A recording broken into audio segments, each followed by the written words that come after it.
What's up guys, it's Tom here and welcome to the Sevilla Liverpool pre-season post-match analysis video. What did you think of the game, and especially what did you think of Sevilla's dirtiest tactics? Because this was a friendly game, but Sevilla played like it was almost like a Champions League final. They were kicking Liverpool players left, right and center, and Larouci, the young left back, got such a disgraceful tackle on him, such a disgraceful kick, that you had to see a red card being given to the Sevilla player, and it was fully justified. And I've never seen a friendly game being this dirty before. I'm not sure why the Sevilla players were behaving like this, but it was like outrageous in my opinion. And Liverpool started off the game pretty well. Trent Alexander-Arnold whipped in a brilliant cross towards the far post where Ben Woodburn couldn't really get on the end of it.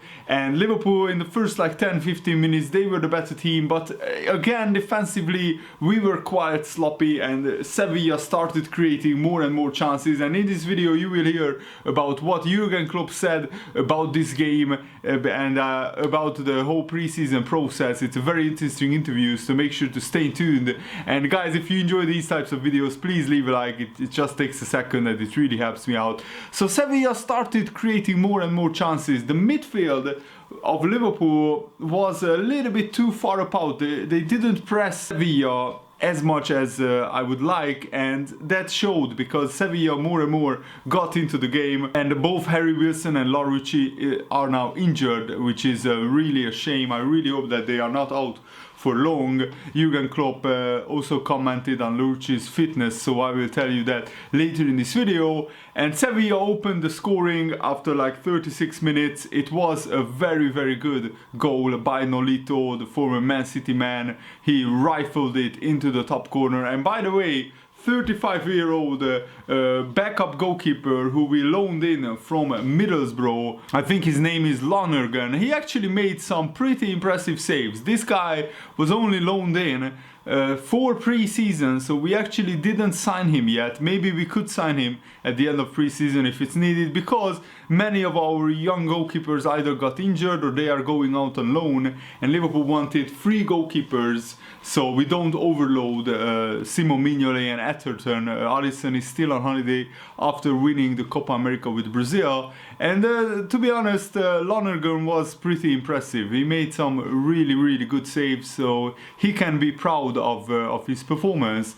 And as I said, after Sevilla opened the scoring, Liverpool switched up a gear, and Origi scored a quite fortunate goal just before half-time, because I think it's Joe Gomez's header is deflected off a defender, and Origi is there in the perfect place to rifle it home like 4 yards out. A brilliant finish by Origi, and that's what strikers do. They smell out danger, they smell where they should go and where they should be to grab the second ball, and Origi scored a quite good goal. In the second half, Liverpool played a little bit better, but it still wasn't enough against a quite good Sevilla side, who were maybe a little bit more ahead of their pre-season development. You have to take into account that many of the Liverpool first team players just came back from their holiday, and also probably our 4 or 5 best players are not back from pre-season. We don't have Salah, Mane, Firmino and Alisson back. Naby Keita and Shaqiri are both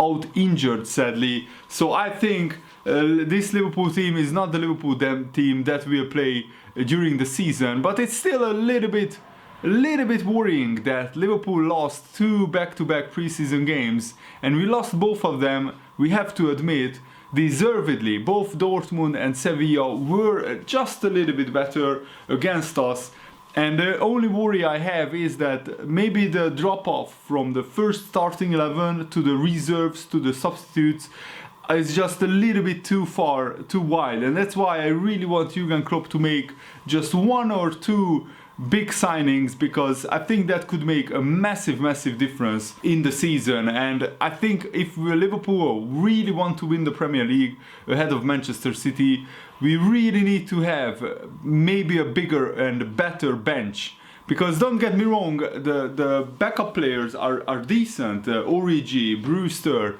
Shaqiri, they are really decent players, but they are not on the level of Manchester City's bench, and they are the benchmark. We have to compare ourselves to Manchester City because they are the team who are the champions, back-to-back champions, and that's what Liverpool need to aim for.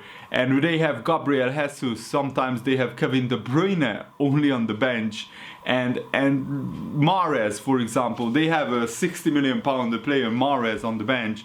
And I'm not saying that Liverpool should fill their bench with 50-60 million players, but I still think that it's a little bit of a gamble for Jurgen Klopp not to sign anybody. As it stands, Liverpool still haven't signed anybody of note apart from Sepp van den Berg, the young defender, and he's one for the future.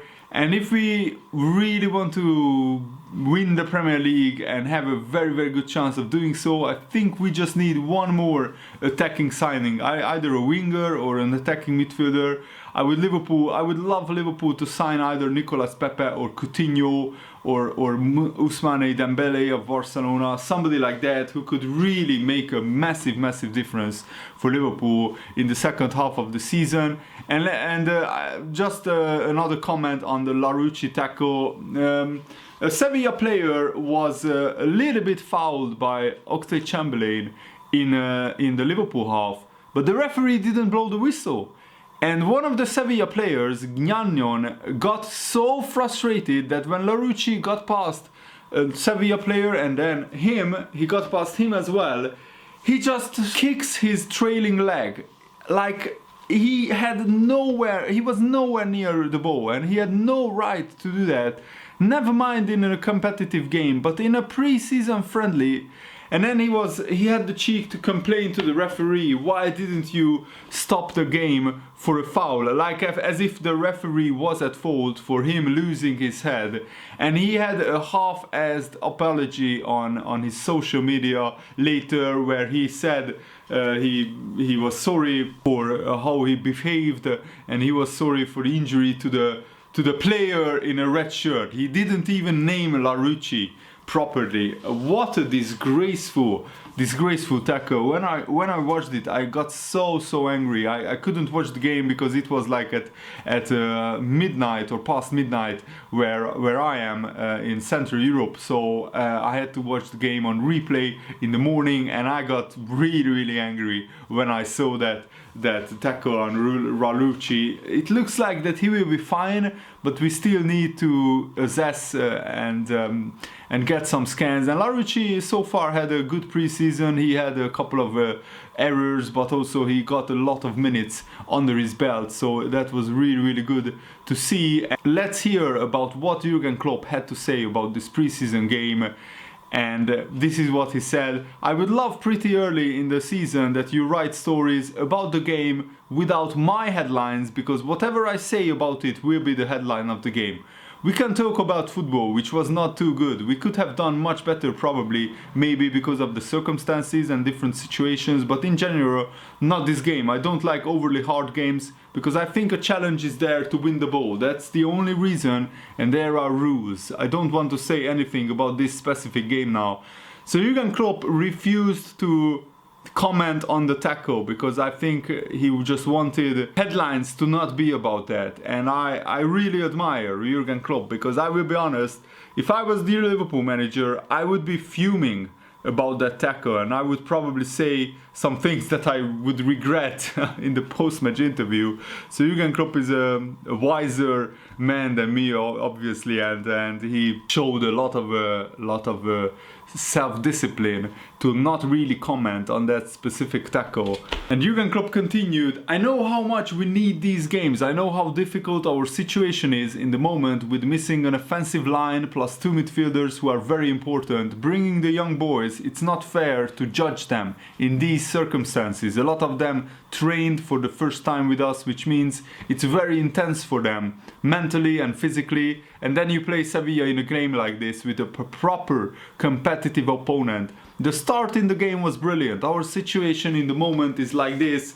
It always happens a little bit. One thing is good and the other thing is not so good. The high press is really good. Thank God they played football. We tried, we were there, it was all good. We jumped in the right moment. The midfield press is not so good in the moment because the distances are a little bit too big between our lines. It doesn't work really like that. There are different reasons for that. I don't try to excuse that, but players train 5 or 6 days and play in these circumstances. You have to push. We talk about 3 or 4 yards, which gives us all the fine-tuned distances to do what we usually do. Now we are too far away from each other and we still jump. The last line is too deep, the midfield is still jumping forward, the first line is too wide. The midfield press is actually the easiest kind of press, to be honest. If you have enough organization and enough players, that didn't look too good. That was the moment when we gave Sevilla too much of the game after the start. There was a situation when Oxlade-Chamberlain was in a very good situation. The first touch was brilliant, outplayed the first player, and Trent only has to overlap, which he's usually doing. But obviously he didn't feel it in the moment. Maybe he was exhausted or whatever and didn't do that, and Ox was waiting for it. We lost the ball after that, and that was the first chance for Sevilla. They were in the game, and for the first time we were not so good, and then that continued. It was completely okay at 1-1. The goal they scored, we changed 2 minutes before. We brought Ben in the half space and Ox on the wing. It was the position of the number 8 in the half space. Ben in that moment, he was not there. Is he not used to it? Probably. Do I ask too much? Do I ask for too much? I'm not sure, but it happened and they scored this wonderful goal. That's how it happened. We scored the goal and the second half was the second half with the red card and all that stuff. We tried with a lot of positions for a very young team, and then we got a counter-attack which was actually pretty much defended in that moment. He's running 100%, we are running 80%, and that's the lesson you get today. For this, it's good. I still hate that we lost. I want us to make this mistake and they don't score because I can work with this mistake. That's cool. We are here, we want a good atmosphere, and we had a wonderful atmosphere in the stadium. The people are here, they don't watch too many live games. I don't like us to look like we looked like then in these moments. I want us to show our best face, but it's my problem, to be honest. My problem and nobody else's. So let's just carry on. I had this situation 500 times before, and obviously I don't get used to it. I'm a bit weird in this way. That's what Jurgen Klopp said. All good, and if nothing happens seriously to the boys, Wilson and Larouci, the injured players, then we will work with this game and we will play the next game against a strong opponent. We play Sporting in New York and then against Napoli in Edinburgh. At least it will be not as warm as it was today in Scotland, that's for sure. Then we go on a training camp, which is unbelievably important, and we will have 3 players back, Mo Salah, Bobby Firmino and Alisson, from tournaments. They should be fine. We will see how fit they are. They had a training program. Hopefully Nabi and Shaqiri will be back as well. Then we have a couple of days to prepare for the first game, a couple more for the second game, and that's how it is. That's the situation. And he was asked about the playing long balls from goal kicks. This is what he said. It's normal. We tried to play football. We are not silly that we always play football when the other team creates a situation when they start pressing. We'll all still adapt a little bit to the new rules, that the center halves can stay in the box and stuff like that. It was okay. We had a new goalie in goal, and in the 2 situations at least he could not know what we want there from him. When they closed Virgil down, then it was clear for Nat Phillips, who is a wonderful player, that it is not his absolute strength. So then we have to go long and fight for second balls. That's not a problem, that's football. The best football is always when you mix things like this up. You have to know before what you do when you shoot a long ball, and everybody thinks we will play short or the other way around. In the beginning of the game, I was completely happy when the boys felt intensity and the opponents came a bit up. It was equal, but they scored and that's it. And he was commenting on how we will be dealing with the late returns of Salah, Firmino and Mane. We will see how it always is in life. Would I wish for a different situation? Would I wish to have my whole squad together for the first day? Yes, that last happened around about 12 years ago. So I'm really used to players coming back later and we have to do the specific things. It is a 5-week pre-season. until the league starts, but a full week until we have the first competitive game against Man City. You still have to do the physical work, but we are really in a hurry pretty much to do that. We cannot look on the games we play. Again, I come back to that. I know that. I planned the training. I know what we did. I know we are tired, but I still want to win. But the boys, when they come back, it should be a really short break, so they should be quickly fit, at least physically fit, and then we have to work together. And I think it is pretty rare that you play the best football you ever played on the first match day. There is usually development during the season, but we want to have the results from the first match day, and that's what we are working on. We didn't change a lot in the squad. In the moment, Adam Lallana was not there tonight, Klein was not there. We missed 6 to 8 players in this moment tonight. You fill it up with the kids, and that's nice. It's cool, but it is hard for them as well. No, I am not concerned, but I know about the situation. And no criticism, but I think don't stop increasing the level of support for Liverpool in the United States. We have a lot of space for more supporters. On our website we have a lot of news and all that stuff. So if I was a kid at the moment, to be 100% honest, 5, 6, 7, 8 years old, which team would I support? There are not a lot of alternatives. Other clubs probably don't want to hear that, but that's how we see it at least. So it's all good, we love that. I think the game is ready to conquer the United States. I think in 2026 you have the World Cup again. So until then, I think the MLS will again make a big step, and women's football rules the world pretty much, which is impressive. Imagine the number of people you have with the desire for sports in general. As I said, it will take a while until American clubs will be as big as Liverpool is, but in between now and then, you are very welcome to be a Liverpool supporter. What a brilliant interview by Jurgen Klopp. I just really love his whole attitude to the football and to the game and to Liverpool FC as well.